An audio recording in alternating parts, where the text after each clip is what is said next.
Hello friends, स्वागत है आपका अपने चैनल यूजीसी नेट हिंदी साहित्य में। हम इस चैनल के माध्यम से यूजीसी नेट हिंदी साहित्य की प्रिपरेशन कर रहे हैं, जिसमें हम इकाई 2 पढ़ रहे हैं। इकाई 2 में हमारा आदिकाल कंप्लीट हो गया है और हम भक्तिकाल पढ़ रहे हैं। भक्तिकाल में हमने इससे पहले की जो वीडियो थी उसमें भक्तिकाल की विशेषताएं पढ़ी थी और भक्तिकाल में जो संत काव्य थी उसकी विशेषताएं पढ़े थे, जिसमें हमने 2 संत कवि पढ़ लिए थे, नामदेव और रामानंद। आज के वीडियो में हम अपना संपूर्ण जो संत काव्य है उसको करेंगे। तो जिसमें सबसे पहले हम आता है संत कबीर। जो कबीर दास हैं वो संत काव्य थे, उनमें सबसे प्रमुख है। ठीक है, तो कबीर का जन्म कब हुआ था? 1398 ईस्वी में। जितने भी प्रमुख जो संत कवि थे इन सबको हमने एक ट्रिक के साथ क्रम से याद किया था, आप वो वीडियो भी देख सकते हैं। ठीक है, तो संत कबीर का जन्म कब हुआ था? 1398 ईस्वी में। कहाँ हुआ था? वाराणसी में। वाराणसी काशी में ज्येष्ठ पूर्णिमा को के दिन हुआ था। ठीक है, इनकी मृत्यु कब हुई थी? 1518 ईस्वी में। कहाँ पे? मगहर में। ये 120 साल जिए थे। ठीक है, उसके बाद इनके पिता का नाम था नीरू, जो एक मुस्लिम थे। माता का नाम था नीमा। ये मतलब जो इनकी जो माँ थी वो एक विधवा ब्राह्मणी थी, जो इनको एक नदी के किनारे छोड़ के चली गई थी। वहाँ से नीरू और नीमा को कबीरदास मिले थे और नीरू और नीमा ने इनका पालन पोषण किया था। ठीक है, उसके बाद इनकी पत्नी है, जो कबीर की जो पत्नी है उसका नाम है लोई, पुत्र का नाम है कमाल और पुत्री का नाम है कमाली। और कबीर के गुरु थे रामानंद। ठीक है, और जो कबीर का जो अधिकांश समय था वो दिल्ली के आसपास फरीदाबाद में उन्हें था। अधिकांश जीवन था दिल्ली के आसपास जो फरीदाबाद है उसमें उन्होंने व्यतीत किया था। उसके बाद है कि जो कबीर जो मुसलमान थे उनके अनुसार कबीर के गुरु कौन थे? शेख तकी।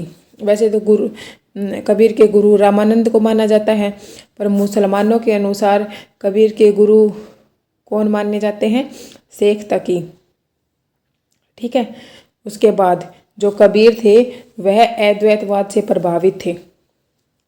ठीक है, उसके बाद डॉक्टर बच्चन ने कहा है कि जो कबीर थे वो हिंदी भक्ति काव्य में प्रथम क्रांतिकारी थे। कि जो भक्ति काव्य आया था उसमें सबसे प्रथम क्रांतिकारी कौन थे? कबीरदास। ठीक है, उसके बाद चैतन्य दास के अनुसार कबीर के गुरु रामानंद माने जाते हैं। कि जो चैतन्य थे उन्होंने बताया था कि कबीर के गुरु रामानंद हैं। उसके बाद कबीर की जो भाषा थी उसमें रूपक अलंकार थे, जिसमें रूपक, उपमा और अतिशयोक्ति अलंकार का प्रभाव मिलता है। और जो कबीर थे उन्हें संत संप्रदाय का प्रवर्तक माना जाता है। ठीक है, और जो काव्य रचना करना था वो कबीर का लक्ष्य नहीं था। कबीर की काव्य साधना पर अनेक धार्मिक दर्शनों के उदार तत्वों का प्रभाव था। जैसे वैष्णव भक्तों के से प्रतिवाद लिया था उन्होंने, नाथों से कुंडलिया जागरण, सठ भेद चक्कर लिया था। ठीक है, उसके बाद है उन्होंने सिद्धों से क्या लिए थे? पंचमाक्षर, गुरु का महत्व। कि जो कबीर थे उन्होंने जो अपनी निर्गुण भक्ति शुरू करी थी, तो उन्होंने अपनी निर्गुण भक्ति में जो नाथ संप्रदाय था, सिद्ध संप्रदाय था, वैष्णव संप्रदाय था, उसमें से कुछ अच्छी जो चीज़ उन्हें अच्छी लगी उन्होंने वो अपनी भक्ति में ग्रहण करी। उसके बाद जो सिद्धों में जो पंचमाक्षर थे उसमें था मदिरा,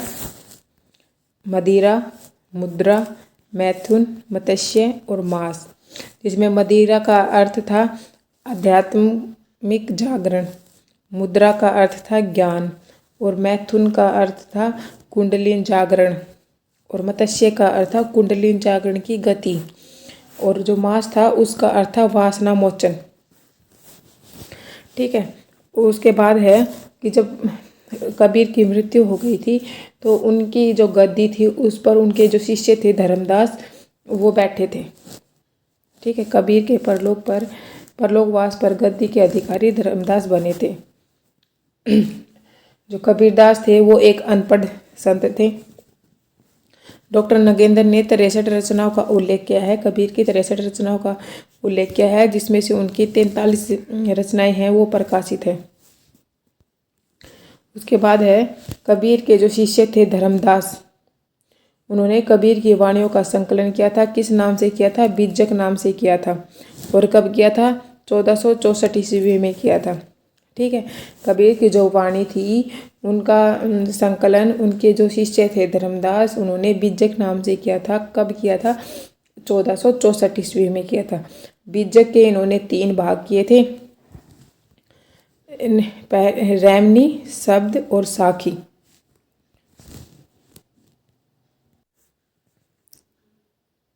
उसके बाद है पहले नंबर पे है रैमनी, जिसमें कबीर के दार्शनिक विचारों का वर्णन है। यह दोहा चौपाई में लिखी गई है और इसकी जो भाषा है वह पूर्वी बोली तथा ब्रज, पूर्वी बोली और ब्रज का मिश्रण है। इसमें दोहा चौपाई में लिखी गई है। उसके बाद है शब्द, ये गे पद हैं जी, इनकी भी भाषा है ब्रज और पूर्वी बोली है। उसके बाद है साखी। साखी की जो साक्षी शब्द का तत्व बहुरूप है, जिसका भावार्थ होता है गुरु। इसमें गुरु के महत्व का जो साखी है उसमें गुरु के महत्व को बताया गया है। यह दोहों में रचित है, दोहा चौपाई में नहीं, सिर्फ दोहे में रचित है। और इसकी जो भाषा है वह है राजस्थानी, पंजाबी और खड़ी बोली। ठीक है। रैमनी और जो शब्द है उसकी भाषा है पूर्वी बोली और राजस्थानी, और इसकी जो भाषा है वो राजस्थानी, पंजाब और खड़ी बोली। उसके बाद है कबीर की वाणियों को गुरु ग्रंथ साहिबा में श्लोकु या श्लोक नाम से संकलित किया गया है। कि जो गुरु ग्रंथ साहिबा है उसमें कबीर के जो वाणियाँ हैं उसको श्लोक या श्लोकु नाम से संकलित किया गया है, जिसमें 227 पद हैं, 17 राग हैं और 237 श्लोक हैं। कबीर की जो अन्य रचनाएं हैं वो कबीर की वैसे तो 3 रचनाएं मानी जाती है, रैमनी, शब्द और साखी। उसके अलावा भी जो कबीर की रचनाएं हैं वो हम पढ़ेंगे, जिसमें आती हैं अगाध मंडल। दूसरे नंबर पे आती है अक्षर खंड की रामायणी। उसके बाद अनुराग सागर। उसके बाद है अक्षर भेद की रामायणी। उसके बाद है उग्र गीता। उसके बाद बीजक। बीजक के बाद है मोहम्मद बोध। उसके बाद रेखता, विचारमाला, विवेक सागर, शब्दावली, ज्ञान सागर, कबीर ग्रंथावली, अमर मूल और कबीर वाणी। उसके बाद है कि कबीर की जो रचना थी बीजक, उस पर टीकाएँ लिखी थी। टीकाएँ किसने लिखी थी?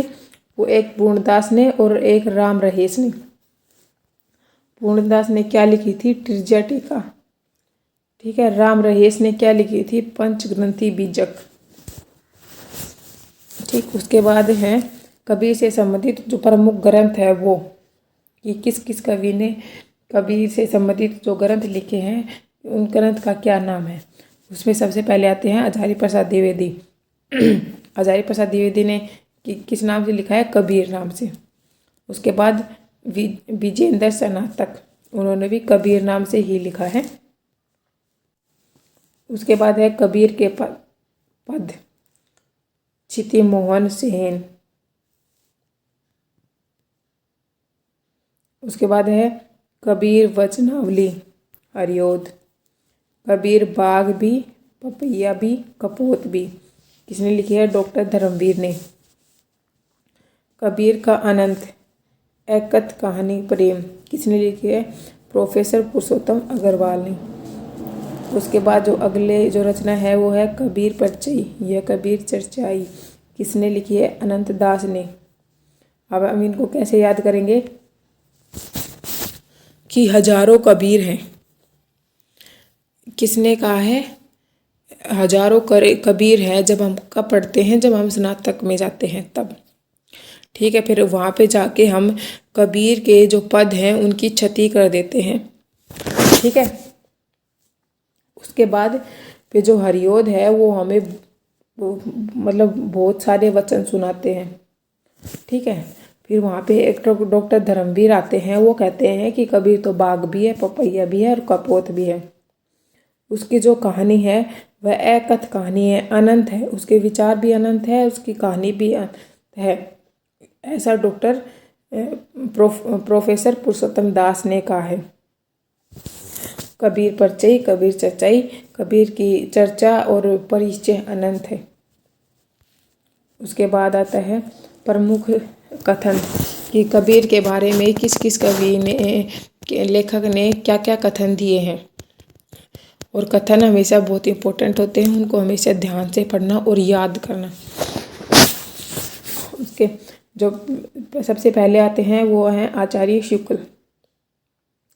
आचार्य शुक्ल ने कबीर के बारे में कहा है कि इसमें कोई संदेह की नहीं है कि कबीर ने ठीक मौके पर जनता के उस बड़े भाव को संभाला जो नाथपंथियों के प्रभाव से प्रेम भाव व भक्ति रस से शून्य पड़ता जा रहा था। ठीक है, आचार्य शुक्ल ने क्या कहा है कि इसमें कोई संदेह नहीं है कि कबीर ने ठीक मौके पर जनता के उस बड़े भाग को संभाला जो नाथपंथियों के प्रभाव प्रेम भाव से बिल्कुल शून्य पड़ता जा रहा था। उसके बाद उन्होंने कहा है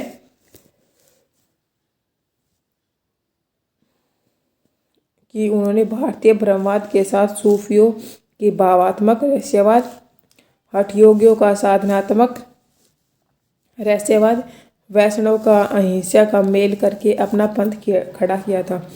तो कि कबीर ने सूफियों से क्या लिया था? भावात्मक रहस्यवाद।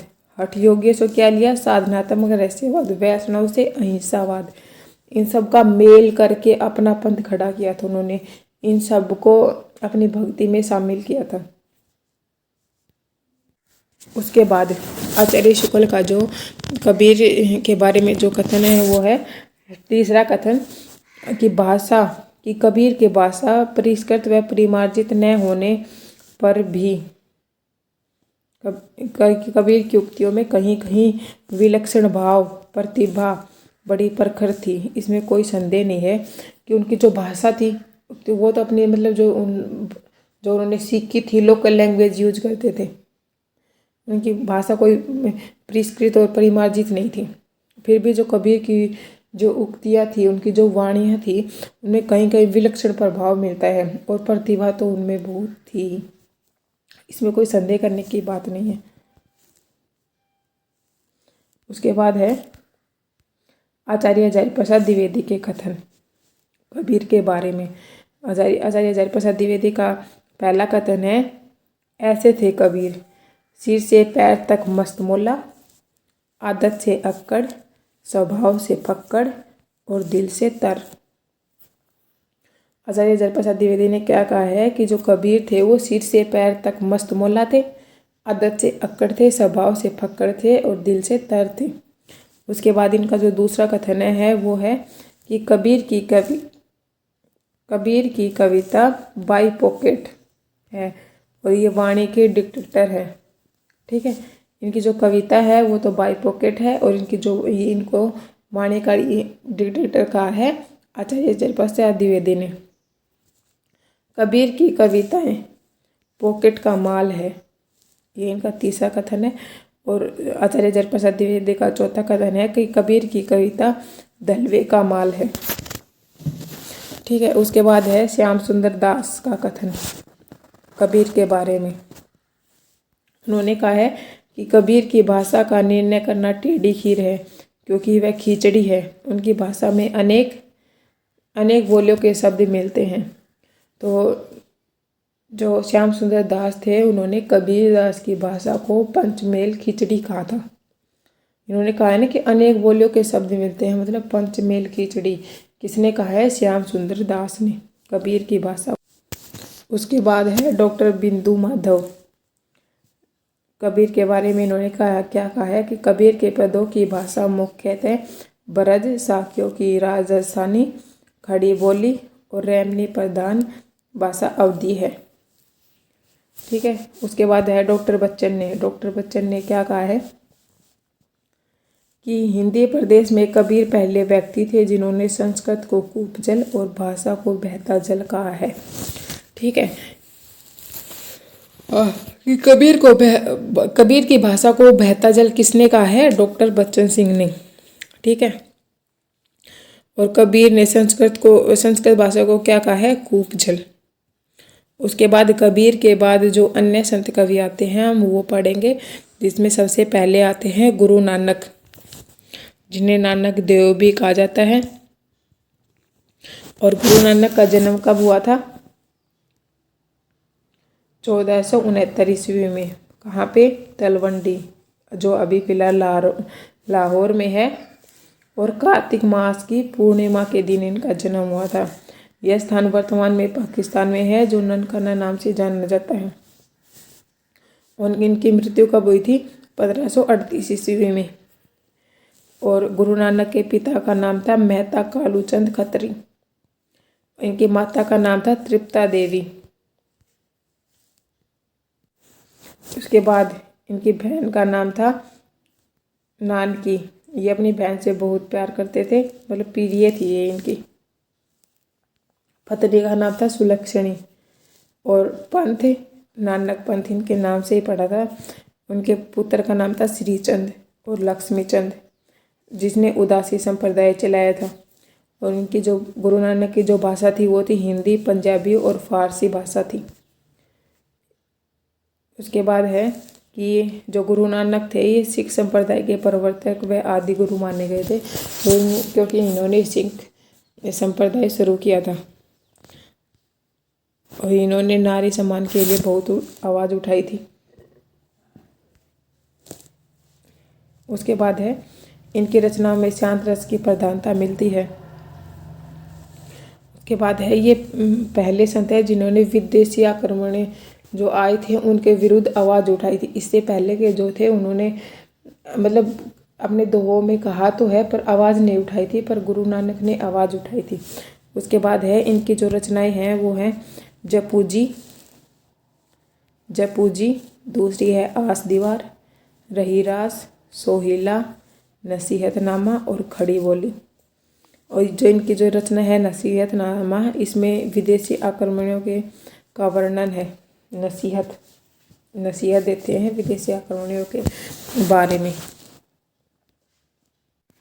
उसके बाद जो अगले जो संत कवि हैं वो है मलुक दास का जन्म कब हुआ था? 1574 ईस्वी में। इनकी मृत्यु कब हुई थी? 1628 ईस्वी में। ये अकबर के समकालीन थे। मलुक दास थे वो अकबर के समकालीन थे। जन्म कब हुआ था? 1574 ईस्वी में। और मृत्यु कब हुई थी? 1682 ईस्वी में। उसके बाद है मलुक दास की रचनाएं। मलुक दास की रचनाएं थी ज्ञानबोध, रतन खान, भक्ति विवेक, सुख सागर, भक्त बच्छावली, 12 खड़ी, नाम अवतार लीला, ब्रजलीला, ध्रुव चरित्र, आलसियों का महामंत्र। जो आलसियों का जो महामंत्र है ये बहुत बार आता है। एक रचना है आलसियों का कोड़ा और ये है आलसियों का महामंत्र। तो ये आलसियों का महामंत्र किसकी रचना है? मलुक दास की।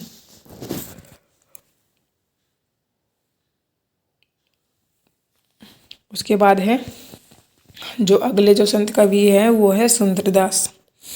ये एक मतलब पहले जो संत थे जो शिक्षित थे, जिन्होंने शिक्षा ग्रहण करी थी। ठीक है। और जितने भी जो संत कवि थे वो अशिक्षित थे।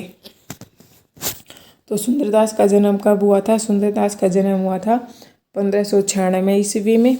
और इनकी मृत्यु कब हुई थी? 1689 ईस्वी में। पिता का क्या नाम था? परमानंद। माता का क्या नाम था? सती। भाषा ब्रज। जाति खंडेलवाल मतलब बनिया। ये भी अद्वैतवाद से प्रभावित थे। जो सुंदरदास थे वो भी अद्वैतवाद से प्रभावित थे और ये संत काव्य में सबसे विद्वान माने जाते थे क्योंकि इन्होंने ही, ये शिक्षित थे तो इन्हें शास्त्र, जो शास्त्र था उसका ज्ञान था, इसलिए ये संत काव्य में सबसे विद्वान संत माने जाते हैं।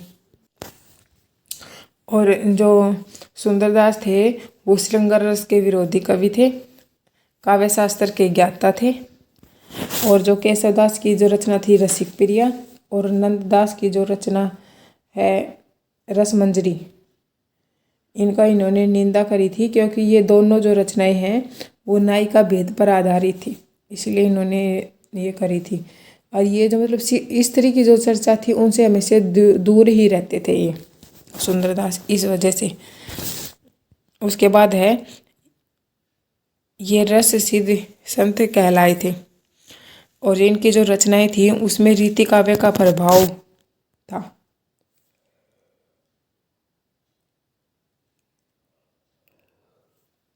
ये ब्रह्मचारी थे, स्त्री चर्चा से दूर रहते थे, हास्य प्रेमी कवि थे। उसके बाद है कि शेखवटी गुफा में 12 वर्ष तक योग साधना की थी इन्होंने।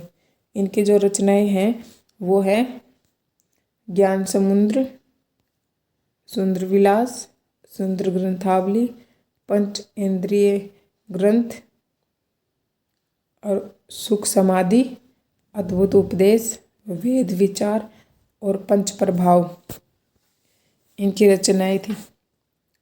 उसके बाद जो अगले जो संत कवि है वो हैं दादू दयाल। दादू दयाल का जन्म कब हुआ था? 1544 ईस्वी में। मृत्यु कब हुई थी? 1630 ईस्वी में।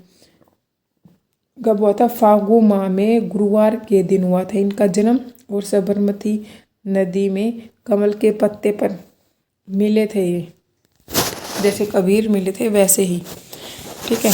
और दादू पंथ की इन्होंने स्थापना करी थी और ये इनके गुरु कबीर माने जाते हैं। इनके गुरु कि इनके जो गुरु थे इन्होंने मतलब कबीर को अपना गुरु माना था, ठीक है। और इनसे प्रभावित होकर अकबर ने गो हत्या त्याग दी थी। दादू दयाल से प्रभावित होकर जो अकबर थे उन्होंने गो हत्या थी वो बिल्कुल बंद कर दी थी कि कोई भी गाय को नहीं मारेगा। उसके बाद है इन्होंने 12 वर्ष की आयु में गृह त्याग कर दिया था और 11 वर्ष की आयु में दादू को भगवान कबीर ने वृद्ध रूप में दर्शन दिए थे। इस वजह से कि 11 वर्ष के थे तब मतलब ऐसे सुनने में आया है या बताया गया है कि जो भगवान कबीर थे उन्होंने इसको सब अपने दादू दयाल के सपने में दर्शन दिए थे। तब से इन्होंने कबीर को अपना गुरु मान लिया और उसके बाद ये इन्होंने गृह त्याग कर दिया था। उसके बाद है कि दादू पंथ के जो लोग थे वे अपने साथ सुमरनी रखते थे और संत संत राम कहकर अभिनंदन करते घूमते रहते थे।